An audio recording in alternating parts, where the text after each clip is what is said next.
For over 1,000 years, the jungles of Central America have been the perfect keeper of secrets. The canopy is thick, the terrain is unforgiving, and the roots run deep. It is a landscape that swallows cities whole. Archaeologists have long suspected that what we see on the surface is only a fraction of what lies beneath. But searching this terrain on foot is a lifetime's work. To see the truth, they needed to strip away the forest itself, not with machetes, but with light.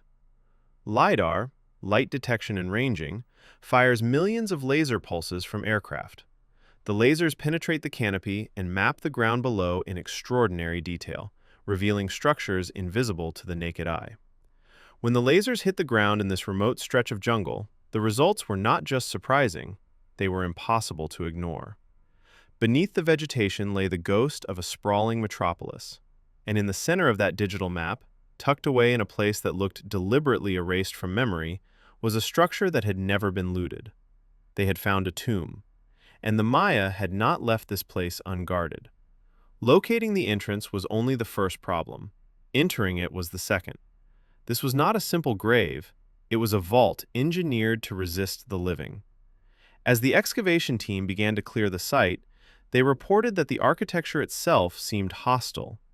Whether by design or by centuries of decay, the structure presented a series of dangerous obstacles. The team encountered what one researcher described as psychological architecture, narrow shafts that twisted sharply to disorient anyone attempting to navigate them, often leading to dead ends. The confined spaces forced intruders to crawl, leaving them vulnerable and disoriented. More dangerous were the structural hazards. According to the excavation reports, explorers found what appeared to be false floors, layers of compacted sediment that looked solid but concealed vertical drops into lower chambers. Every stone removed was a calculated risk. Load-bearing blocks, weakened by time or perhaps positioned with intention, threatened to trigger a collapse if shifted incorrectly. Whether these were deliberate traps or the natural decay of ancient engineering remains a matter of scholarly debate. It took weeks of surgical excavation, shoring up walls, testing every inch of soil, before they reached the final seal. The team wasn't just digging. They were navigating a structure that seemed to resist them at every turn. When the last barrier was breached, the air that drifted out was heavy and stale, sealed off since the early Classic period, roughly 1,700 years ago. To put that in perspective, this chamber was closed before the fall of Rome. The significance of what they found cannot be overstated. Unlike the thousands of Maya sites that have been emptied by grave robbers over centuries, their treasures scattered, their context destroyed, this room was untouched. It was exactly as the Maya had left it. And dominating the space were the hieroglyphs. The inscriptions were sharp and commanding. They didn't just offer a prayer, they declared ownership. Epigraphers, specialists in ancient writing, began the painstaking work of decipherment. The glyphs spelled out a name, though only partially deciphered. The phonetic components read something close to Wakti Kawil. For simplicity, the research team began referring to him by the abbreviation of the clearest glyphs, Wakti. Analysis of the titles surrounding his name revealed that Wakti was no minor noble. The inscriptions described him as a supreme authority, a figure who held both the political power of a king and the ritual authority of a high priest. The carbon dating of his remains confirmed the timeline. He had ruled during what appears to have been a golden age of regional power. But as the initial awe faded and the cataloging began, the archaeologists noticed something troubling. The narrative of the tomb didn't fit the history books. In Maya archaeology, there is a grammar to burial. Kings are interred with royal insignia, jade, obsidian, symbols of political authority. Priests are buried with ritual tools, incense burners, sacrificial blades, codices. The lines between these roles are usually distinct. In the tomb of Wakti, the categories were blurred. The artifacts formed a chaotic but deliberate mix of political power and dark ritualism. Most unsettling were the human bones. These were not simply placed as offerings. They had been carved with intricate, symbolic patterns, then arranged in geometric sequences that had no known precedent in other excavations. It created an atmosphere of scholarly unease. The precision was absolute, but the meaning was alien.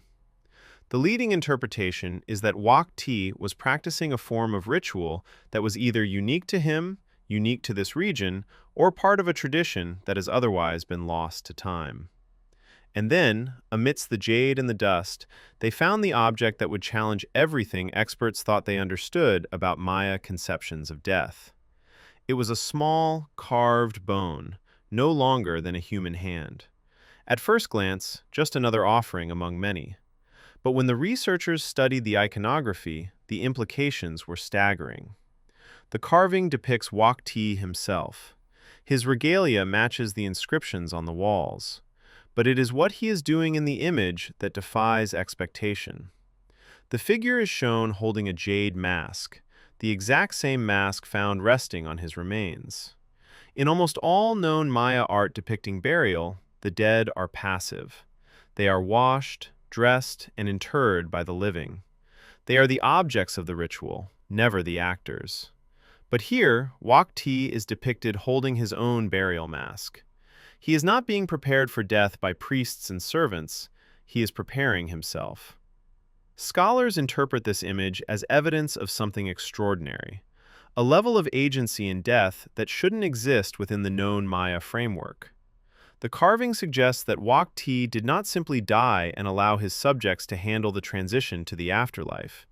Instead, it implies he orchestrated his own transformation, that he approached death with full intention and awareness, holding the instruments of his own apotheosis. This is, of course, one interpretation. The image may be symbolic or aspirational rather than literal. But for the researchers who first saw it by flashlight in that sealed chamber, the effect was visceral. A man reaching across 17 centuries to say, "I did this myself." The tomb of Wak Ti was hidden to protect it from looters. But perhaps it was also sealed to preserve a specific, dangerous idea, that a ruler could control his fate even beyond the threshold of death. We have mapped the jungle. We have breached the walls. We have read the glyphs that time tried to erase. But as for the true thoughts of the man called Wak Ti, his beliefs, his fears, his final moments, those remain exactly where he wanted them. Buried in the dark, speaking only in symbols we are still learning to read.